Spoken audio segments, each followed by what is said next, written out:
Right,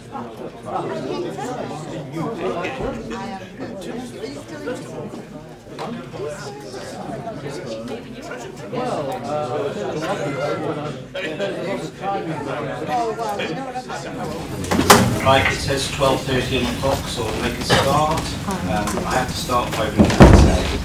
I am obliged to inform you that this meeting is being videoed. Members of the public are entitled to record the proceedings and are requested to give prior notice so that any additional measures that may assist can be put into place. Any member of the public who has any concerns should raise them now.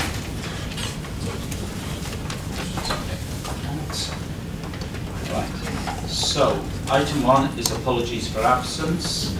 And I know we've got Rob Macy, Lee Chapman and Nick Bardsley. Right, item 2, disposable pecuniary interests. Nobody seems to be indicating any. Item 3 are the minutes of the meeting on the 4th of July. Is everyone happy they have a true record? Yeah. Can you all indicate just so we're clear? Right, thank you. Item 4 is public question time. Public questions? No. Member questions? No. Item 6. Mr. Chairman, I submitted a question with legal notice. Oh, I know nothing. Right. Would you like to come? Thank you.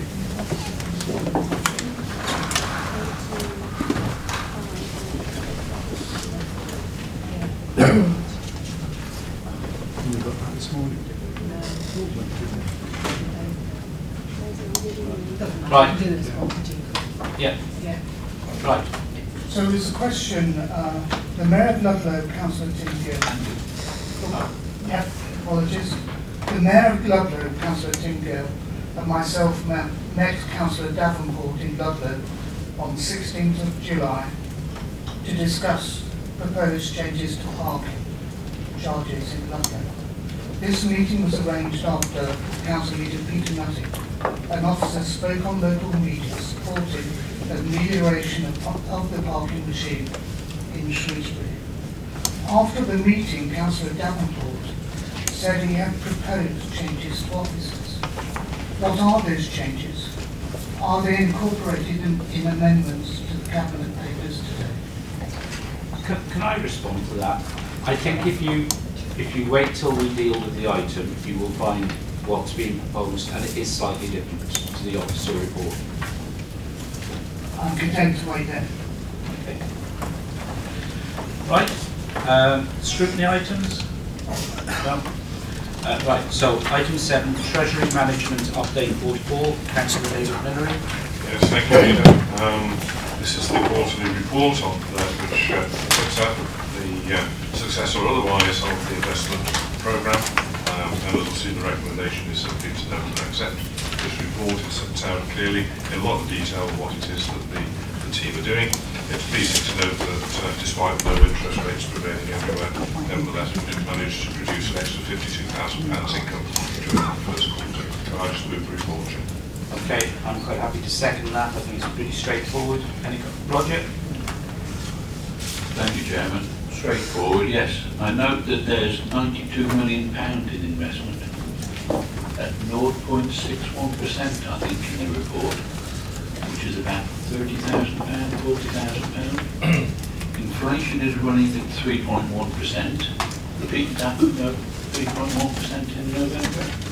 I noticed that does the portfolio holder think that on £91 million, the interest that the council received is good value for money?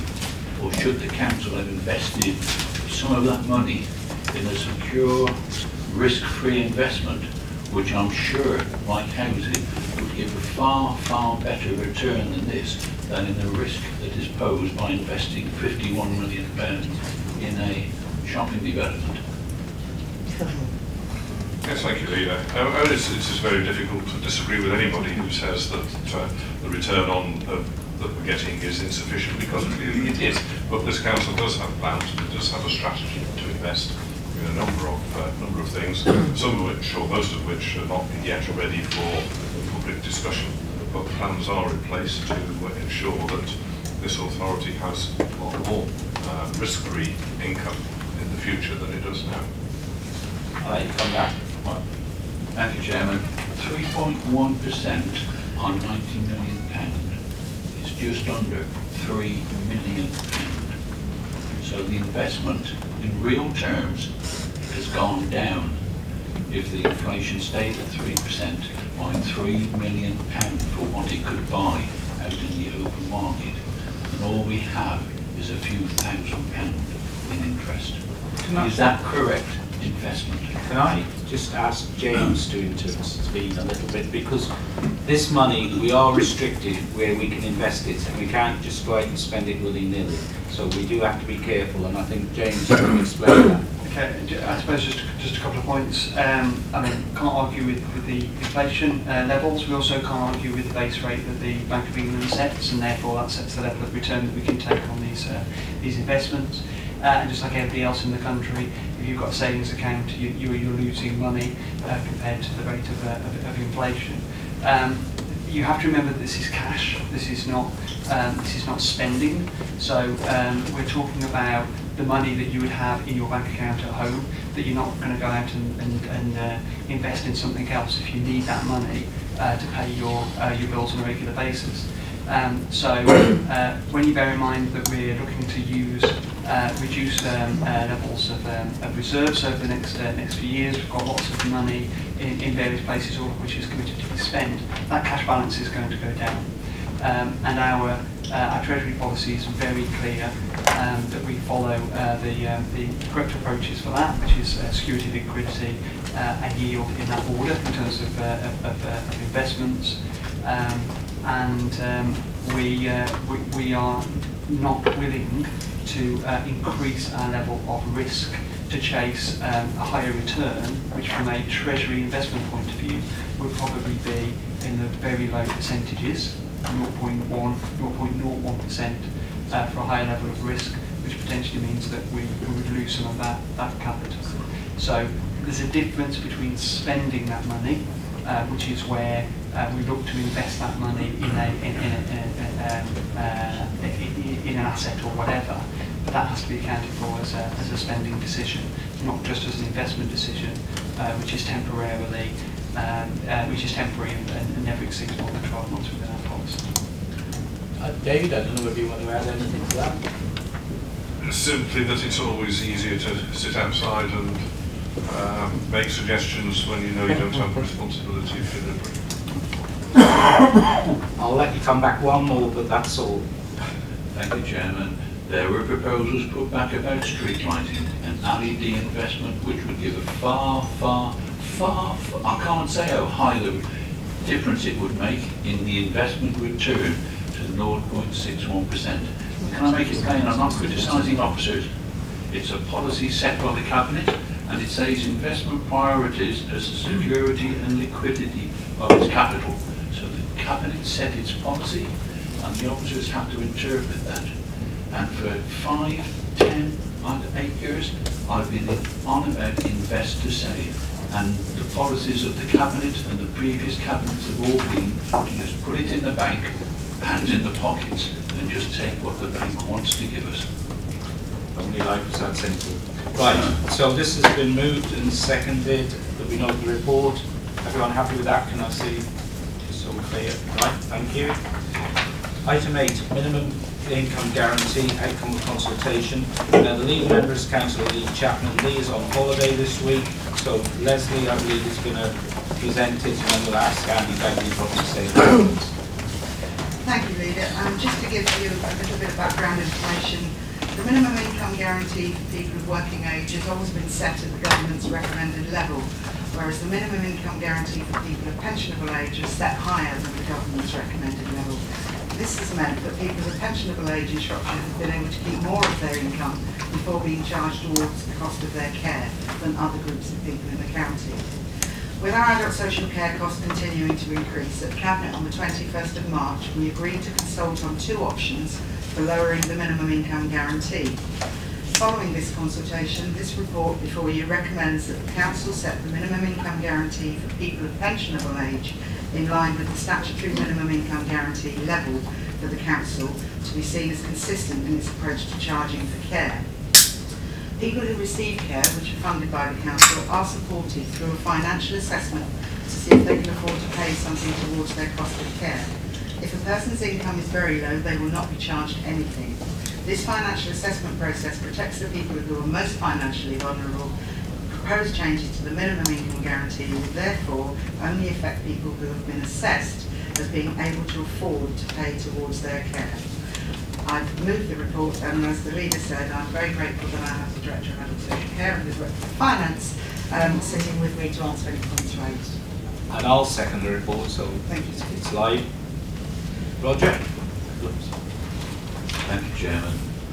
I referred to the previous documents about having the money in the bank, and we are content to have that sort of return on the money.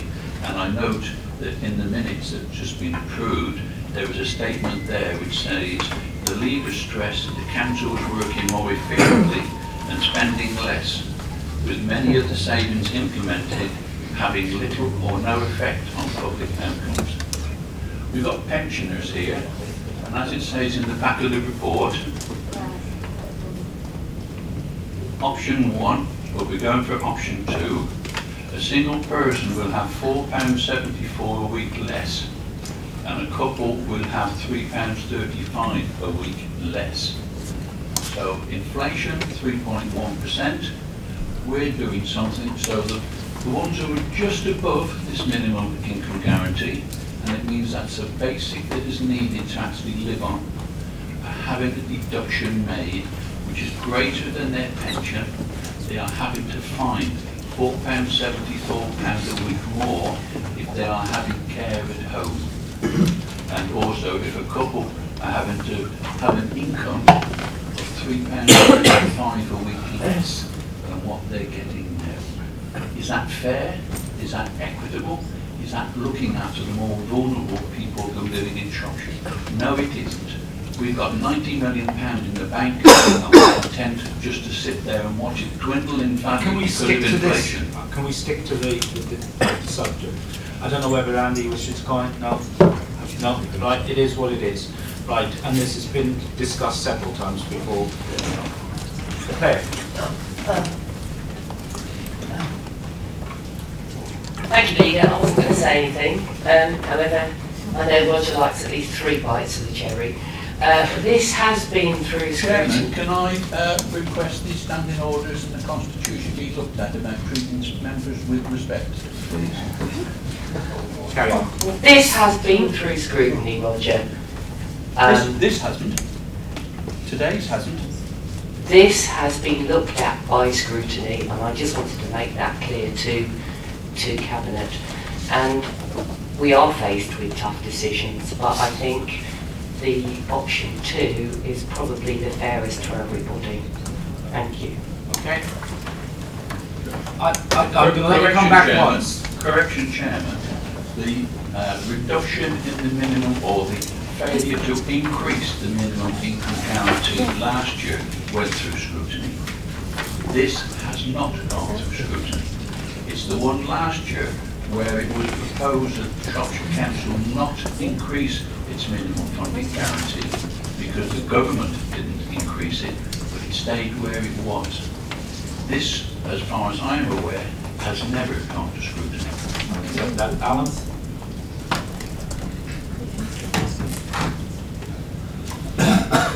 Just to say that whether it's gone through scrutiny or not is hardly relevant, since it's the same political party that controls the scrutiny as controls the authority overall, and clearly they will be supporting the line which the administration is seeking to follow.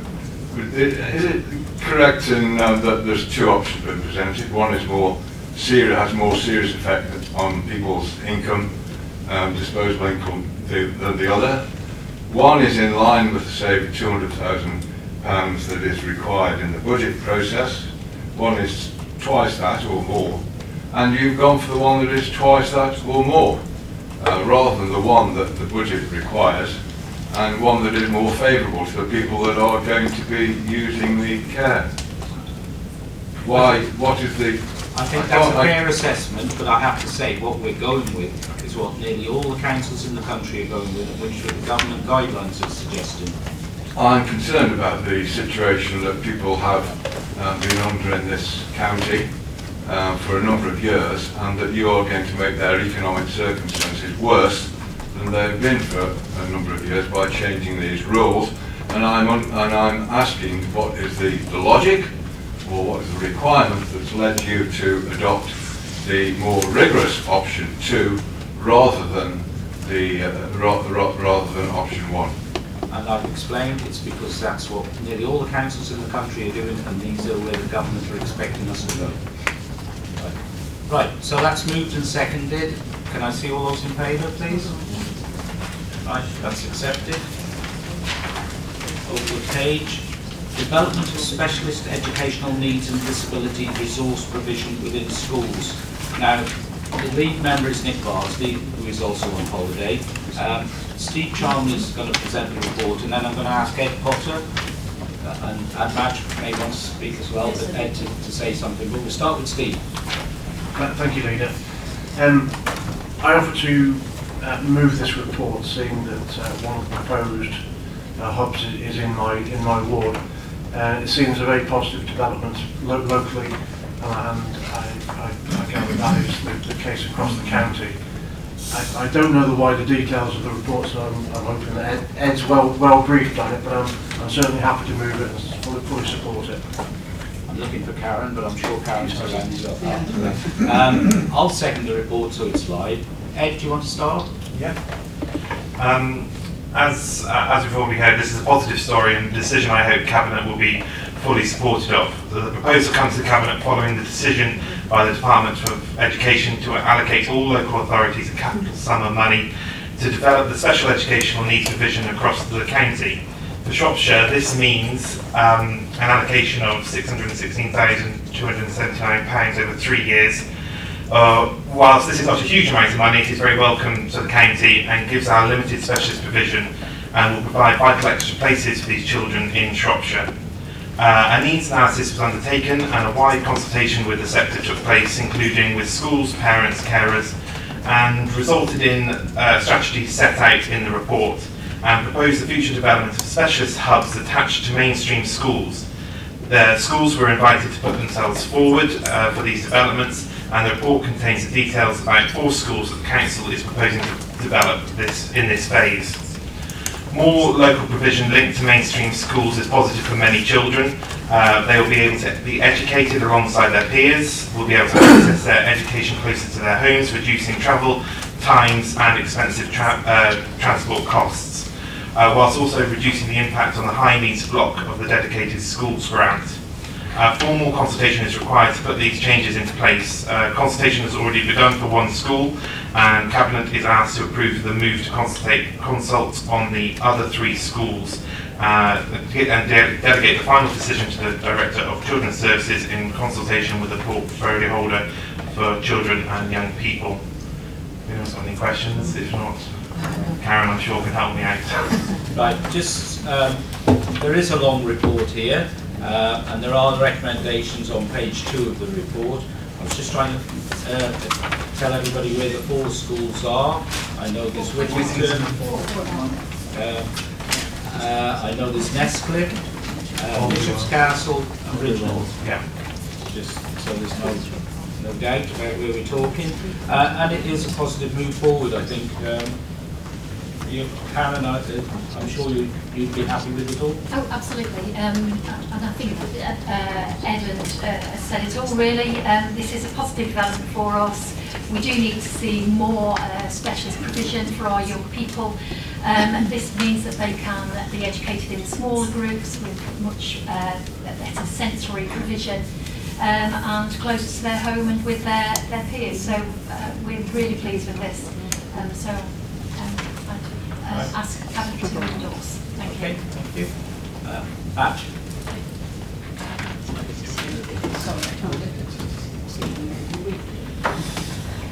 Thank you, Chairman. I just wanted to welcome this report, I really do. I've got 4 primary schools in my patch, and one of them indeed I think has more than its fair share of children that have difficulties. They put an enormous amount of extra resources in, including training and including bringing out. We're very fortunate to have an outside project which deals with children and families. So I really, really welcome this report, because the thought of putting a child in a taxi from Tilbury up to Shrewsbury, A, it's expensive, but put the money on one side, this doesn't do the child any good at all. So I could never see the cost of that.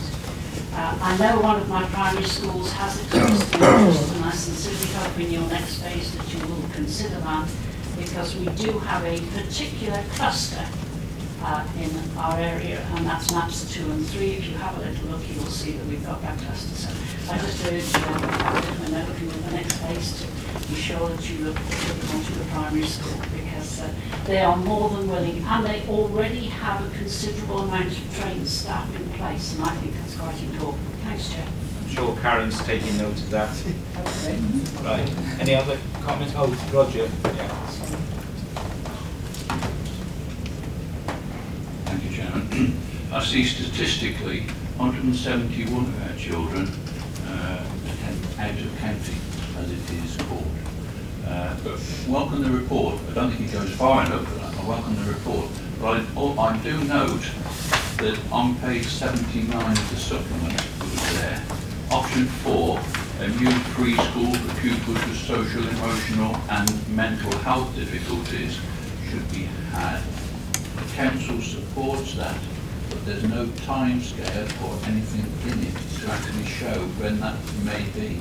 Is there a time scale, or is it just an aspiration? Because as we read in the press, social, emotional and mental health is on the rise, and as it says in the document there, the needs of both groups are different. So children, remember that not all ASC children can be co-sited on a school, and their needs are different.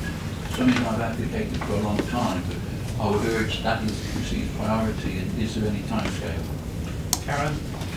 Thank you, Chair. A very pertinent question today. There were no timescales in there, because what we were waiting for was for the DfE to release further information around the funding and the next wave of special preschools. That we had that letter yesterday, actually, and so we are now in the process of working through putting in a proposal. And that proposal in outline has to be with the DfE by, going from memory here, the end of October or mid-October. So we are actively pursuing that option, yes. Okay, thank you. Right, so the report has been moved and seconded. Is everyone happy with it? Can I see those in favour? Right, thank you. Right, so we've got item 10 next, but I intend to take item 10, 11 and 12 together. They're all to do with parking charges. Steve Danforth, want to present them? Yeah, sure. Leader. This has been a long time coming. The largest consultation we've done in Shropshire for quite some time. And it's changed quite dramatically from what the original document went out to say. We have listened throughout the county. I've been lobbied not only by members, but people like Cabinet Member Nick Lawrence here, who's shown his opinions, chambers, bids throughout the county, and as I said, we have changed a lot of things. I'm not going to repeat everything that's in the document. It's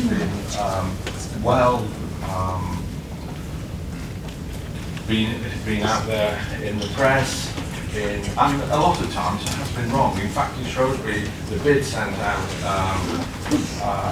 an email only yesterday showing the correct charges in various points of Shrewsbury. But on the back of that, we have got to make money. We have got to raise funds to be able to change our car parks, improve them. Right now we're talking of electric charging points, particularly within Shrewsbury, that are moving out, moving with the times, relining, relighting, and making these car parks accessible. So I'm going to move this, but I want any questions from Cabinet first. Question on procedure, Chairman. Yeah. There was a member question, I don't know if an answer is incorporated in this, and there was an entitlement to a supplementary. Yeah, no, he's and welcome. you deferred it, but I don't know what the answer is. What are there any alterations or anything? Do you want to explain what you're going to propose? Yes, okay. I've got an amendment for Ludlow, and I went to meet Tim Gill and Andrew Waddington, as I said, as we covered about 10 days ago, walked around all the car parks, and I actually think there's a couple of common sense changes that need to be made there. I've not said anything earlier because I've had to wait till it went through legal and get the correct procedure. But before I say that, we did agree is that this comes back to scrutiny in 6 months' time. So all these this parking strategy will come back to scrutiny to be looked at again, or if needed. But in Ludlow, anyway, the on-street is going to remain the same. Parking from charges will cease at 6 p.m. now, not 8. And also, I'd like the Castle car park to remain for traders as is with concessions. But the car parking charges will be of a linear type as the rest of the county goes. Right, so if we go to page 30 of the first part of the report, where the recommendations are, it's part 2, which takes away the extending the hours of operation on charging on residence parking, so that will then, I think that's probably just needs deleting because we're going to stay as we are. It's not going to change, we stay as we are. Yes. So we'll take that out and then it will stay as it currently So exists. removing little 2. Yes. Can I just make sure? I'd rather the it stay at opposite 6 side of o'clock. that? Yeah. Just alter it to 6, keep it at 6 o'clock within the text. Oh, you'd rather just we altered the text to taste 6 p.m. Okay, we can do it that way, right? Now, Andy, I don't know whether you wish to say anything.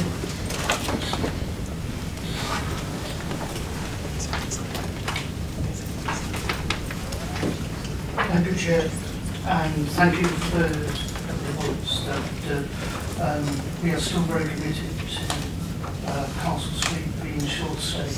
And I'm convinced about that, although I'm very glad that the traders can park there, because as you will have heard on the radio overnight from that big protest in Ludlow, and more than 200 people in Ludlow is a big protest inside the town. And there were a lot of market traders there. It brought home to me more than ever how important it is and how fragile the market is. We're one of the few towns in England to have 6 days a week markets of our size. Just 11,000 people, catchment of 25,000 people. And we succeed because we've got the machine that works. That does concern me. It's coming back to scrutiny in 6 months' time. I think it's sensible that's 12 months' time, because we won't have seen a full season. Well, can we do 6 months and 12 months? Yeah, I don't mind that, but Okay. we need a full season, because in Ludlow it'll be November to May. Now, depending upon the winter, you can't predict that, can we? I can't predict the summer.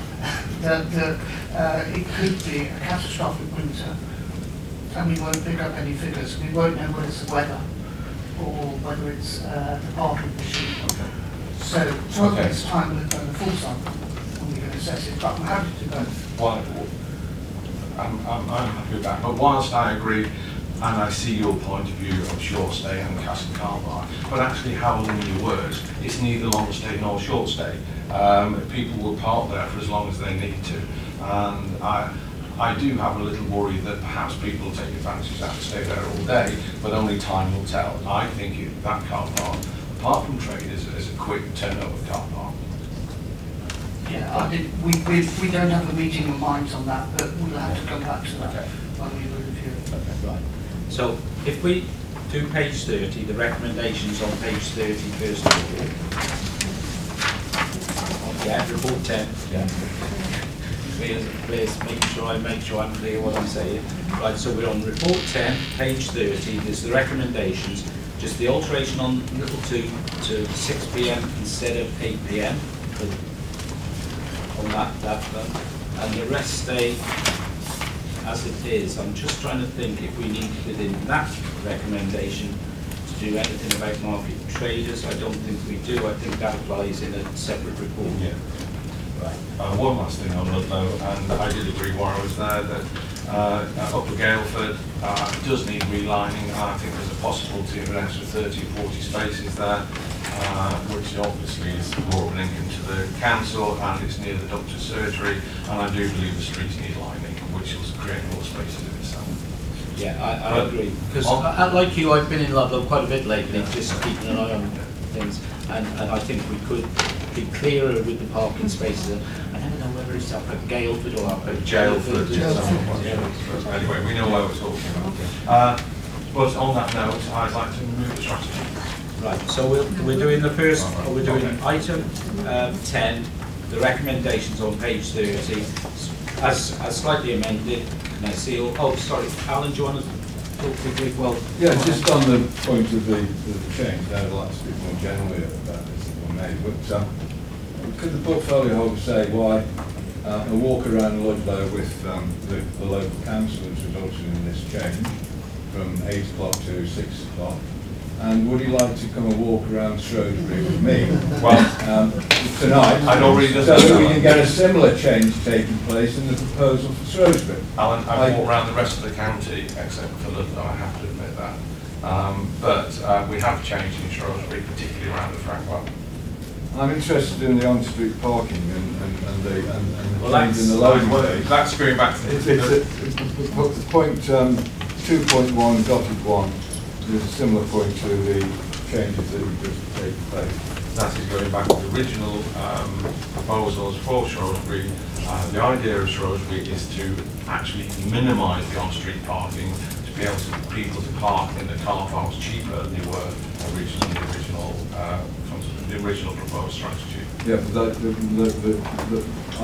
I just to generalise this then, I don't have any problems at all with coming with a sensible proposals for car parking strategy that happens to deter cars from travelling around the town with car parking spaces on the street. I don't have any problems with that as a strategy.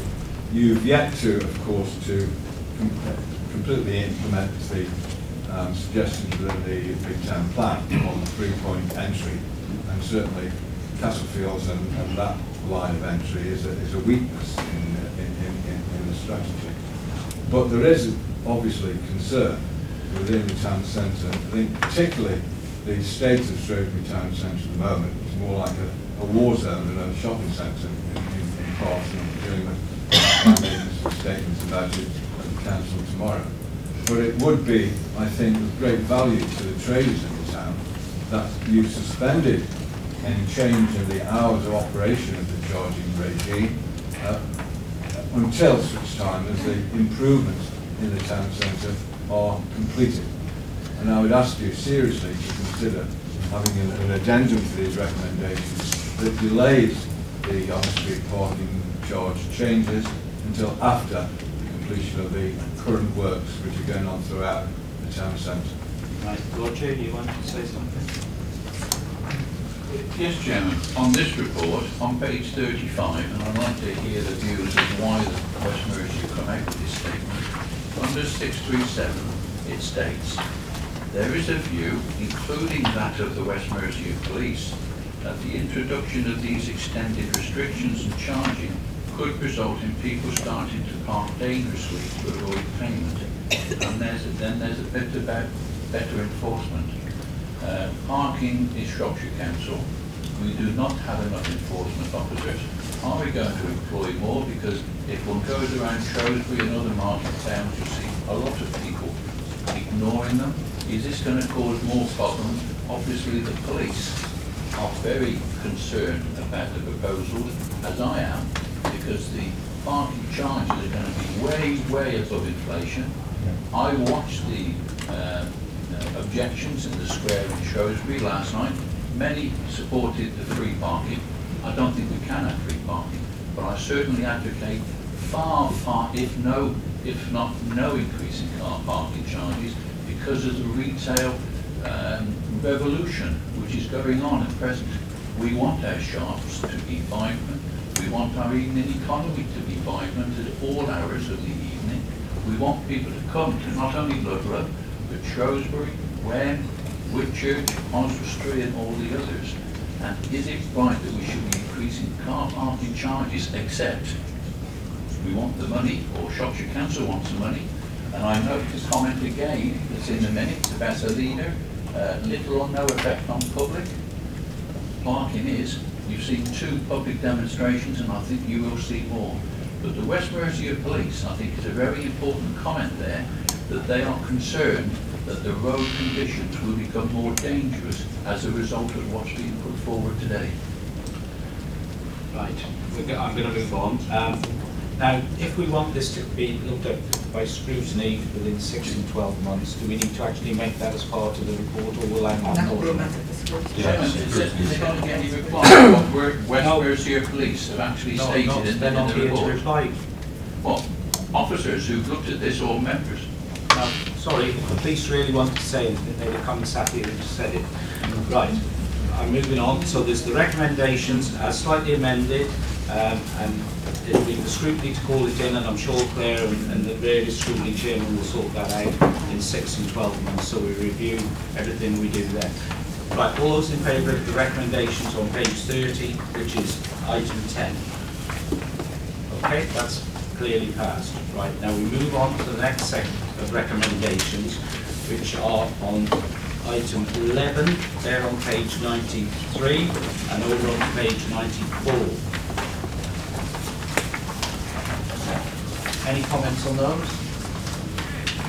No, I don't. Sorry, from me. Any questions?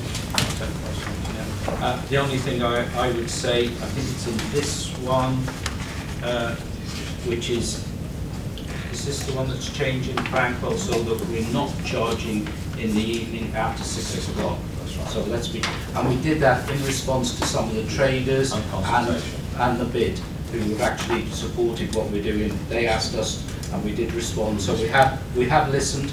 We've not listened fully to every. Well, we've listened, but we can't comply with everything people would like. But we've gone some of the way down the road to trying to address the concerns people have expressed. So that's the report. So that's item 11. The recommendations on page 93 and 94. Quickly then. Are the dates for the increased charges in Ludlow still going to be November, just in time to catch the Christmas trade? With a market town, the Christmas trade is important, and I know it's November for an implementation date. Is it still the target for that? And I note also, what I'm speaking, Chairman, that on page 107, there's the findings of the additional consultation have been considered. Is there another consultation, or just the replies that have been made to the previous consultation as far as the Frank Roadley and Brookside car parks? The charges will be in place by November in Ludlow, and the consultation, there's no other open consultation in Frankwell. This is the end of that. Okay. Right, all those in favour of the recommendations? Thank you, that's clearly carried.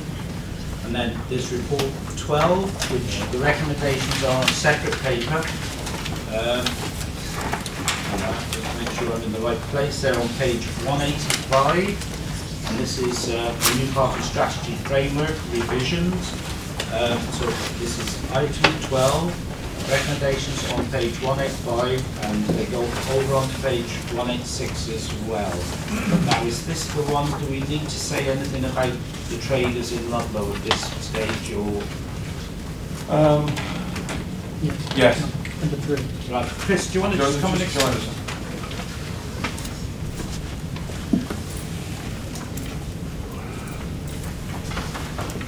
In respect to this report, and what the portfolio said earlier on, in respect of the traders in Ludlow, it is recommendation number 3, which is basically a county-wide recommendation. Obviously, an amendment needs to be put forward to exclude Ludlow from that recommendation and to continue with the existing. Right. So if I can try and put the words together, right, to remove all existing concessions for market traders other than in Ludlow, where we will retain the present regulations. But the charging will increase with the rest. Yeah, well, that's a Yeah, separate they'll have issue. their change. Right. That wording makes sense, Jane? Probably needs time. With the exception of Ludlow. Yeah. The exception of that. Okay, right. And again, that will be reviewed in a few months' time to see how it's working. If there is a problem where the market traders are taking up what we consider too big a proportion of the car park, we may need to alter things, but we'll see how it works out. Okay, so, Alan?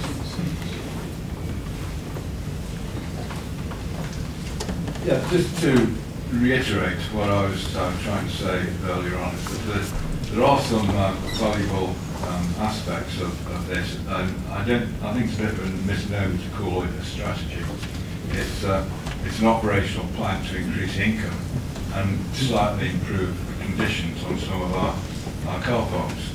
And as I said, there are some valid, but I would like us to look more carefully and specifically on a actual traffic and parking strategy for our town centres, particularly at Shrewsbury, and we've got the start of that within the bit of town plan, which we'll be talking about later on. But there are some other good.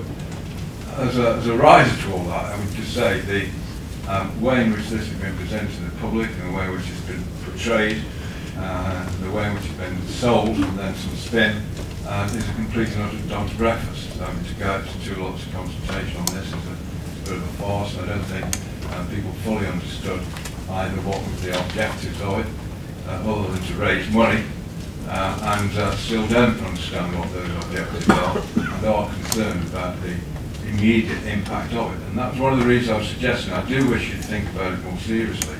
That the whole process, particularly on street parking and the change in the hours, be delayed while Shrewsbury Town Centre is in such a state to help mitigate the impact of that on the visitors and the trading situation within the town. We are taking steps to envisage, and we envisage the work on Pride Hill will be completed more or less by the time this is brought in. Andy.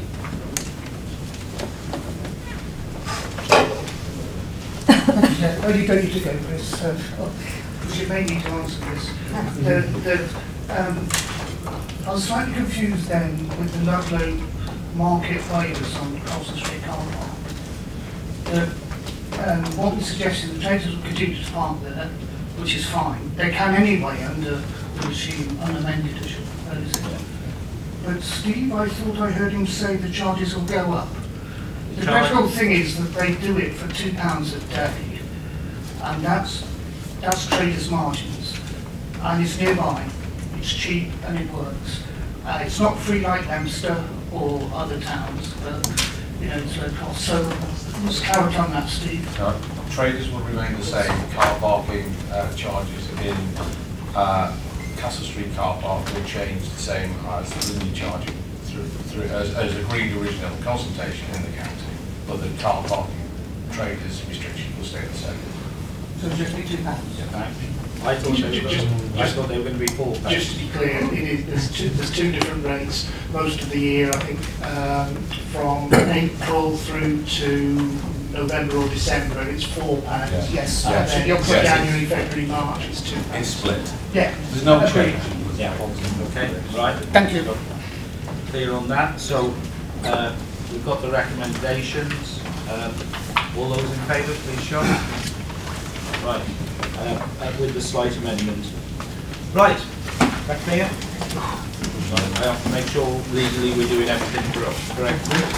Right. So the next item is the proposed Shropshire Council better regulation and enforcement policy.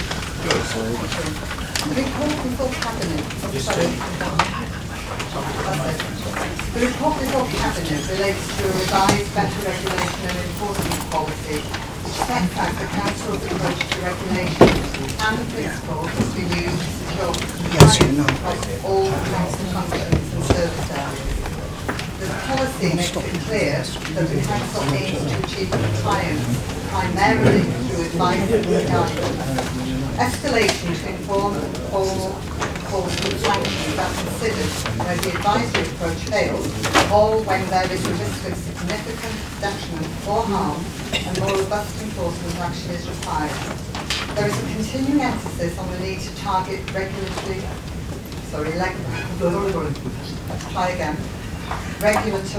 activity and resources away from those who are considered largely compliant towards those who give rise to the highest risk and cause the greatest detriment and harm.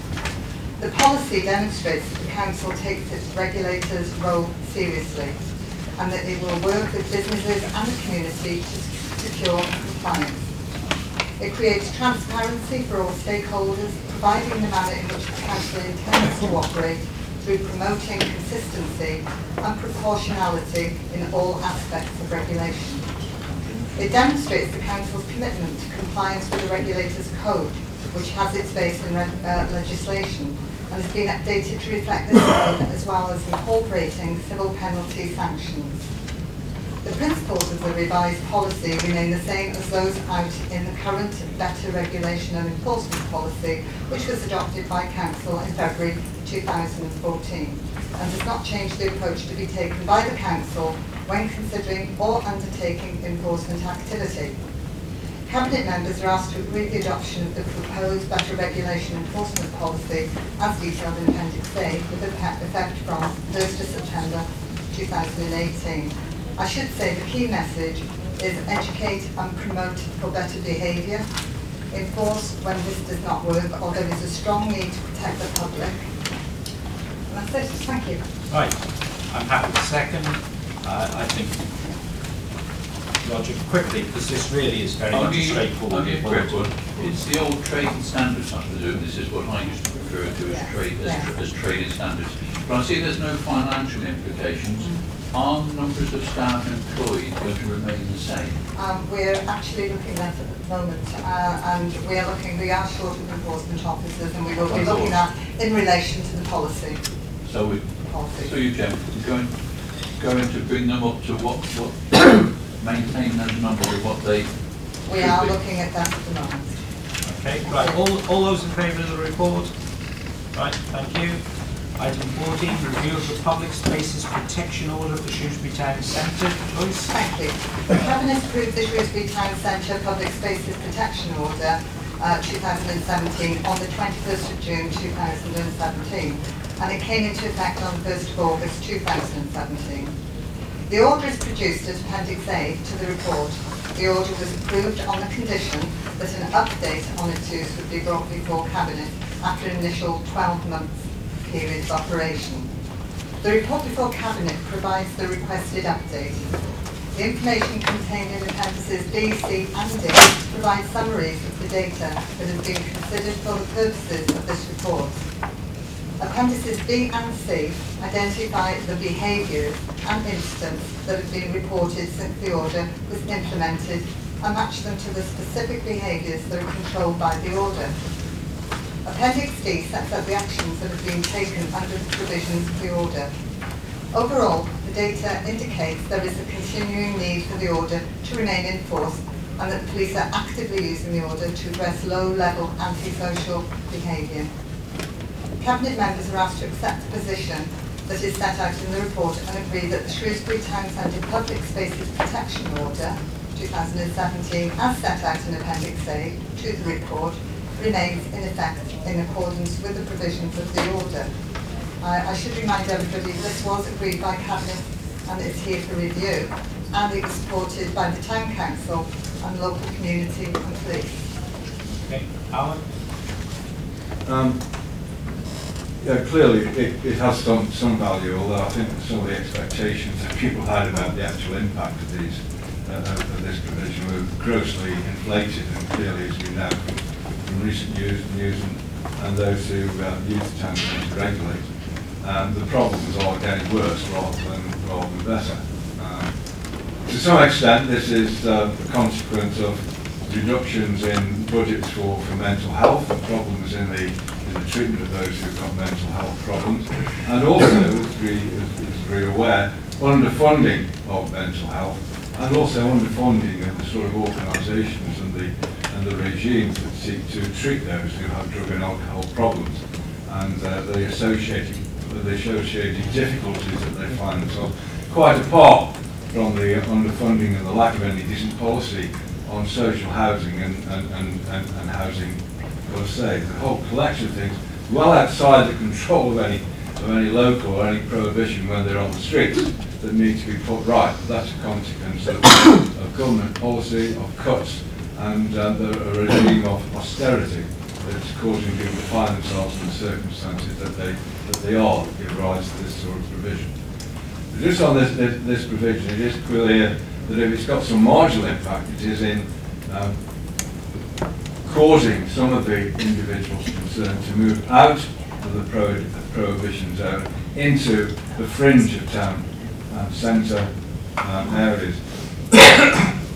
That's why Francois was included in the map that we see, but that also means that these people are forced or encouraged to move to areas like Bellevue and like parts of Castlefield, residential areas predominantly, to sleep and do business.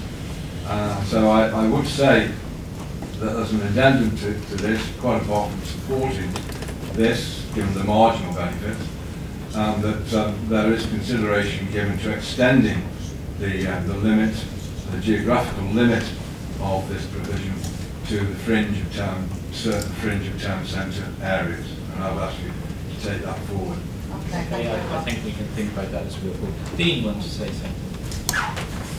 Thank you, Leader. I just wanted to make a point of clarification and correction following something Alan said. As it says in the report, actually, that this isn't specifically aimed or targeting the rough sleeping community, and to say to imply that as a result of the public open space protection order, people can't sleep in the town centre is actually completely inaccurate. I didn't say that, Chair. That's nonsense. It's actually completely inaccurate. It didn't come across like that. And in fact, the point is the members of the rough sleeping community who we are constantly trying to engage and support, but we have to expect the same kinds of behaviours as acceptable from them in the town centre as we would from anybody else, because the town centre is for everybody to enjoy. I just wanted to make that point clear because I didn't think it was entirely. Yeah, I think we took the point that, I think when you explained it, Alan, you were a little hazy on the way you presented it, that it did sound a bit like nobody could sleep rough in the town, and that's not exactly what the order says. But anyway. I thought what Dean was going to say is something like, this is nothing to do with austerity. We've got lots of funding, we've got lots of initiatives. There's no problem there have not been massive cuts in public spending that's leading to people having more and more of these sort of problems. It comes from a ludicrous sort of comment like that. You ought to be a spokesman for the Conservative Party.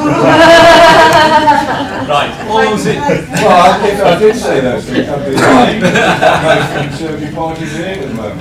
Right, anyway. If I can just say, it is having an impact because the number of offenders, first-time offenders, don't reoffend, so it does have a positive effect. And as you're aware, we are working with the Town Council to try and alleviate some of the situation. The rough sleepers, of course, we have more in the summer, but again, we are working with the Town Council to try and alleviate these issues. That's it. Right. Thank you. All those in favour of the report? Thank you very much. Item 15, Shrewsbury Big Town Plan, Big Town Plan Vision and Framework. Nick. Thank you, Liam. Fairly straightforward. I think enough people know about the Big Town Plan. I propose the recommendations of 2.1 to 2.3 as they are. But I do want to take the opportunity of making a few words of thanks. I want to start off with something I've written actually about a week or 10 days ago after first seeing the paper. And I want to thank the Town Council, and particularly Alan, for their involvement. And I wrote down here moments of brilliance, because when we sat down in a group together with Shrewsbury Town Council, Shropshire Council, 50 external bodies, we came up with some really good ideas, which are the draft of this report to go out to consultation. It also highlights why the bid is so important for Shrewsbury as we develop a bid in Otter Street. And the result of this document now is that Whitchurch want to look at a bid. So, despite the fact that it's the Shrewsbury Big Town Plan, what happens in the county town impacts the whole of Shropshire. And I think there are things to be learned from the whole plan that we are going to develop into our economic growth strategies for market towns. I also want to thank Gwilym and Scrutiny and Overview because they got involved at an early stage in this. They actually came along and were party to walking around the town, looking at the suggestions we were making, and they also came back with some really positive feedback. And I think that's a really good way that Scrutiny and Overview can get more involved at earlier stages in the things that economic growth do. And I've got to thank Claire Evans for taking on board the amount of emails I've had at midnight covering the Big Town Plan, trying to get the forward completed. You know, big thanks to the team who were behind it. And I'll take any questions. Okay, any questions? Right, everyone in favour of the report then? I'll vote for that. The summary, didn't you? Right, exclusion of press and public. I'm afraid that we have got to move this. The next two items do involve financial matters that are private. So can I'll move the exclusion of press and public. I'm sure that will be seconded. All those in favour, please show. Right, clearly carried. Thank you.